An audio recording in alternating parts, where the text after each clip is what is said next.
بسم اللہ الرحمن الرحیم۔ مطالب الفرقان، سورہ النبا نمبر 78۔ قرآن مجید کی تفسیر خود قرآن مجید سے، از علامہ غلام احمد پرویز صاحب۔ اخذ و تلخیص محمد اکبر دکشت بھارتواج، نظر ثانی ڈاکٹر انعام الحق۔ سورہ النبا نمبر 78 مکی، اما پارہ نمبر 30۔ بسم اللہ الرحمن الرحیم۔ اے اللہ، میری تمام تر کوششوں کا مقصد ربوبیت عامہ کے لیے تیری صفات کو بانداز رحمانیت و رحیمیت معاشرے کے اندر ظہور میں لانا ہے۔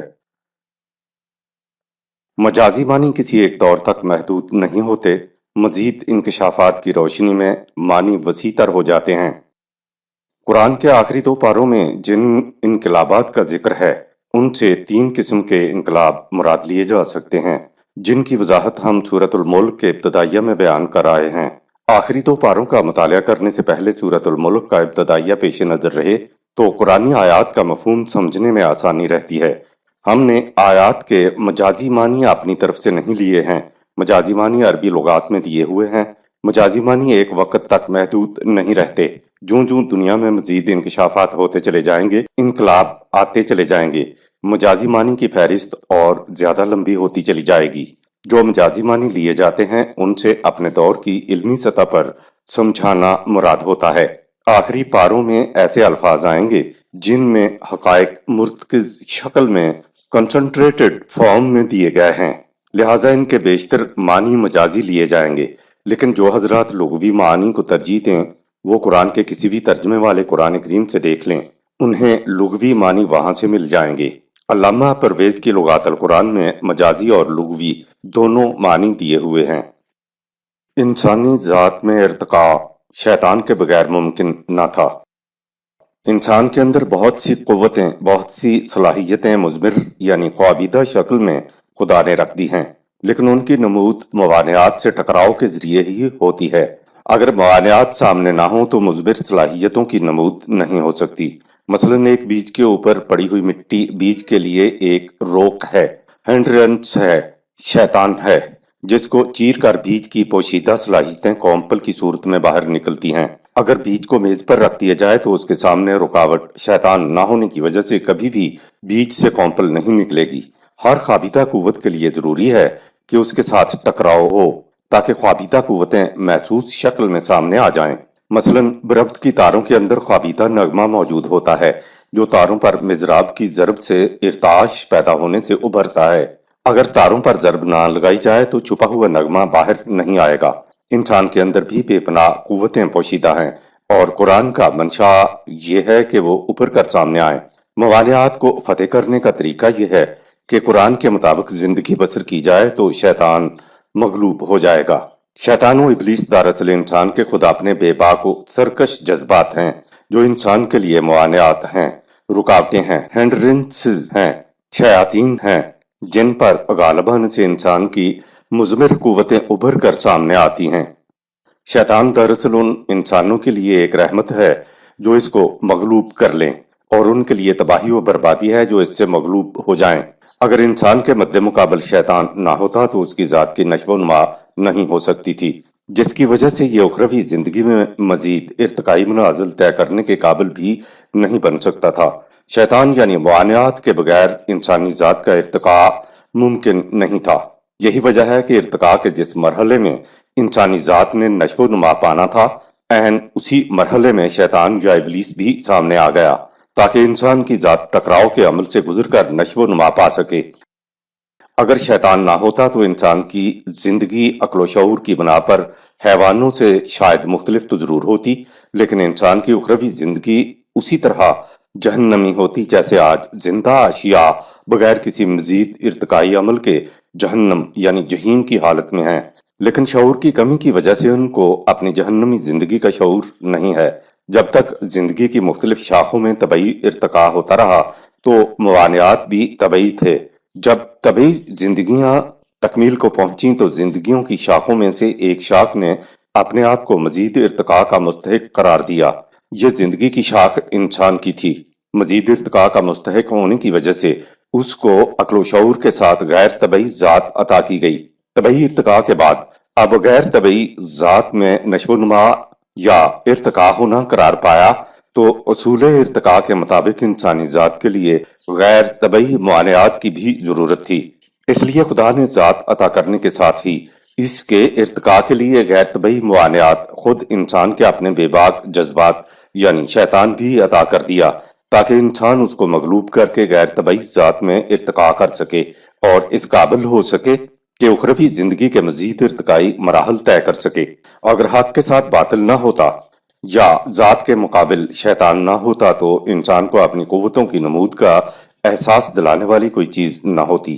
یہی وجہ ہے کہ آدم کے اسٹیج پر آتے ہی شیطان یا ابلیس بھی سامنے آیا۔ قرآن کی روشنی میں زندگی بسر کرنے سے انسان عقل جہاں بین کا حامل ہو جاتا ہے، جبکہ قرآن کے پروگرام سے منہ موڑنے سے انسان کے بے باک جذبات یعنی شیطان انسان کو عقل خود بین کا راستہ بتاتا ہے۔ ایسی عقل صرف اپنی بہبود کی فکر میں لگی رہتی ہے اور دوسروں کی بہبود کی فکر اسے نہیں ہوتی۔ اس طرح معاشرہ جہنم بن جاتا ہے۔ اگر معاشرے میں ہر انسان کو یہ محسوس ہو کہ سب اس کی بہبود کے لیے کوشاں ہیں تو اس سے باہمی محبت، بھائی چارہ، مودت اور اعتماد کی فضا پیدا ہوگی اور معاشرے کا ماحول خوشگوار جنتی ہو جائے گا۔ لیکن جس معاشرے میں سب کو یہ محسوس ہو کہ سب اس کی جڑیں کاٹنے اور ٹانگ کھینچنے کے در پہ ہیں تو بغض، کینہ، کدورت اور بد اعتمادی کی فضا پیدا ہوگی، جس سے معاشرہ جہنم بن جاتا ہے۔ یہ بھی یاد رہے کہ دنیا میں صرف اسی عمل کو بقا ہے جو پوری انسانیت کے لیے نفع بخش ہو۔ سورہ 13 آیت نمبر 17۔ ظاہر ہے کہ جس عمل کے لیے دنیا میں بقا نہ ہو تو اخروی زندگی میں وہ کیا کام آئے گا۔ یہ وہی ہی ہے جو انسان کو سمجھاتی ہے کہ عقل جہاں بین کے انداز میں کام کرنے سے خود اس کی اپنی ذات کی نشو و نما ہو جائے گی۔ عقل اپنا نقصان کبھی نہیں چاہتی، اس لیے جب اپنی ہی ذات کی نشو و نما اس کے سامنے آئے گی تو عقل قرآن کے تجویز کردہ پروگرام پر انسان کو چلائے گی۔ حق کے راستے میں آگے بڑھنا انسانیت کی راہیں کشادہ کرتے چلے جانا ہے، ربوبیت عالمینی کے سامان کو عام کرتے چلے جانا، یہ حق ہے، یہی دین ہے اور یہی اسلام ہے اور یہی قانون ارتقاء کے لیے سازگار ہے۔ اس کے برعکس حق کے راستے میں رکاوٹیں کھڑی کرتے چلے جانا باطل ہے، شیطانی عمل ہے۔ یہ تصادمات اور تزاحمات ہی تھے جن کی وجہ سے جماعت مومنین مکہ میں مسلسل 13 سال ٹکراتے ہوئے مدنی زندگی میں میدان جنگ تک آ گئی تھی۔ ان تصادمات نے ان کی مثبت صلاحیتوں اور قوتوں کو زیادہ شدت کے ساتھ ابھارا اور یہ تیزی سے آگے بڑھ کر آلون یعنی سب سے بلند و برتر ہو گئے۔ آیت نمبر 1۔ عَمَّ يَتَسَاءَلُونَ،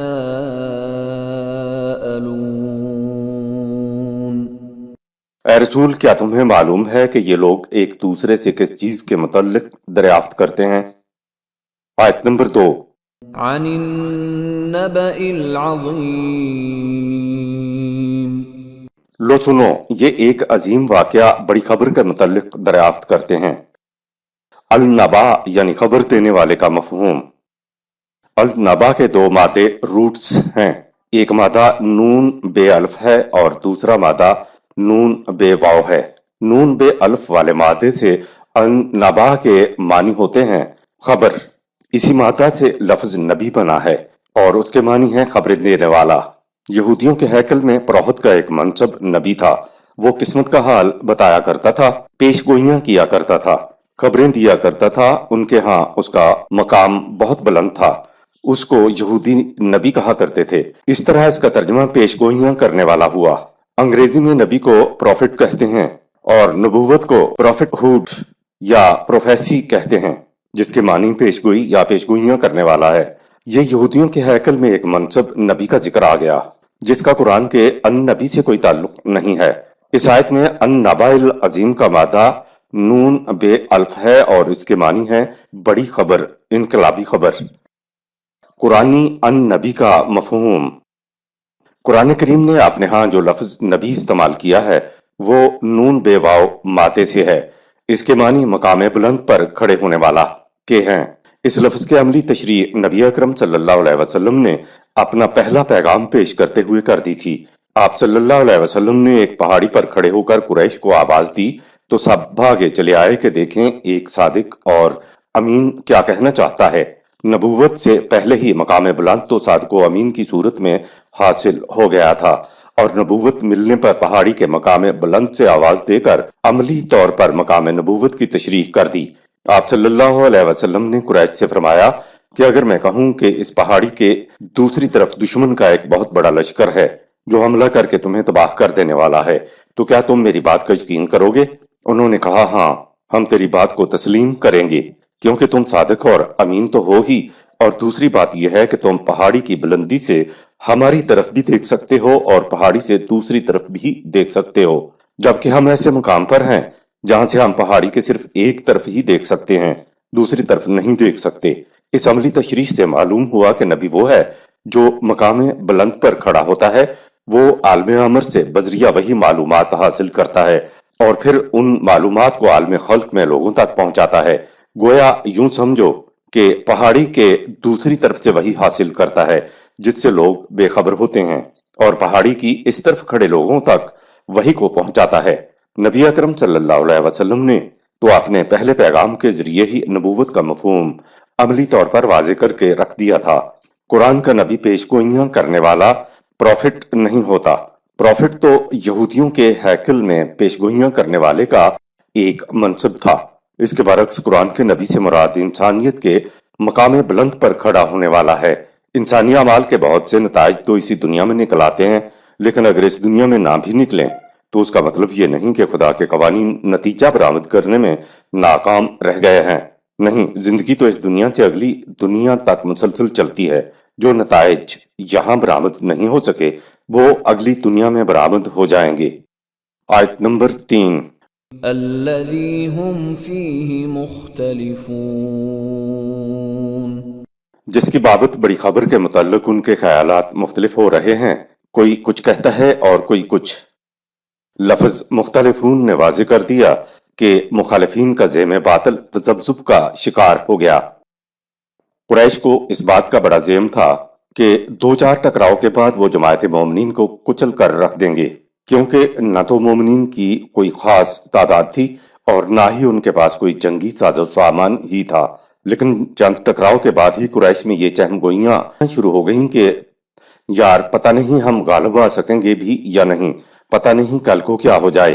قرآن کہہ یہ رہا ہے کہ اس لمبی کشمکش کے اندر وہ مرحلہ آ گیا ہے کہ انہیں اپنے زوم سے متعلق وہ پہلے جیسا یقین نہیں رہا، ان میں اپنی کامیابی سے متعلق تذبذب پیدا ہو گیا ہے۔ جب کسی دشمن کے زوم میں ارادوں میں غیر یقینی پیدا ہو جائے تو سمجھ لیجئے کہ شکست آ گئی۔ مختلفون لفظ نے بتا دیا کہ نہ صرف مخالفین کے اندر تذبذب اور بے یقینی پیدا نہیں ہوئی، بلکہ مخالفین کی جماعت میں مومنین سے لڑنے کے بارے میں بھی اختلاف پیدا ہو گیا ہے۔ قرآن کریم مخالفین کی اس ذہنی شکست کا ذکر کر رہا ہے کہ اے رسول، یہ جو تم عظیم واقعہ یعنی ایک بڑے جنگی ٹکراؤ کے متعلق انہیں بتاتے رہتے ہو، یہ اس کے متعلق ایک دوسرے سے باتیں کرتے رہتے ہیں کہ کیا ہم کامیاب بھی ہو جائیں گے، یعنی ان کے دلوں میں غیر یقینی گھر کر چکی ہے، تبھی تو اپنی کامیابی اور ناکامی پر گفتگو کرتے رہتے ہیں۔ بڑے جنگی ٹکراؤ کے نتیجے کے بارے میں یہ مختلف باتیں کر رہے ہیں، کیونکہ ان میں پہلا جیسا یقینی زوم نہیں رہا ہے کہ ہم جماعت مومنین کو کچل کر رکھ دیں گے۔ ان میں اپنی کامیابی سے متعلق اختلاف پیدا ہو گیا ہے، جو شکست کے لیے پہلا قدم ہے۔ النبأ العظیم سورہ 78 آیت نمبر 2 کا تعلق اخروی قیامت سے نہیں ہے، بلکہ اس سے مراد وہ انقلاب ہے جو محمد الرسول اللہ والذین معہ کے ہاتھوں برپا ہوا تھا۔ آیت نمبر 4۔ كلا سيعلمون، یعنی بات یہ ہے کہ ان کے اختلاف کی کیفیت اب زیادہ عرصہ تک نہیں رہے گی، انہیں اس بڑے واقعہ عظیم ٹکراؤ کے متعلق جلد معلوم ہو جائے گا۔ سیعلمون، یعلمون سے پہلے سین آ جانے سے مفہوم یہ ہو جائے گا کہ بہت جلد، ابھی ابھی، یعنی اسی دنیا میں تمہیں بڑے ٹکراؤ سے گزرنا پڑے گا۔ آیت نمبر 5۔ ثم كلا سيعلمون، یقینی بات کو پھر سن لو کہ انہیں اس عظیم واقعہ کے متعلق جلد معلوم ہو جائے گا۔ ثم کلا سیعلمون، حتم و یقین سے کہا گیا کہ ہرگز دیر نہیں ہوگی، جلد معلوم ہو جائے گا، یعنی جلد ٹکراؤ ہوگا اور محمد الرسول اللہ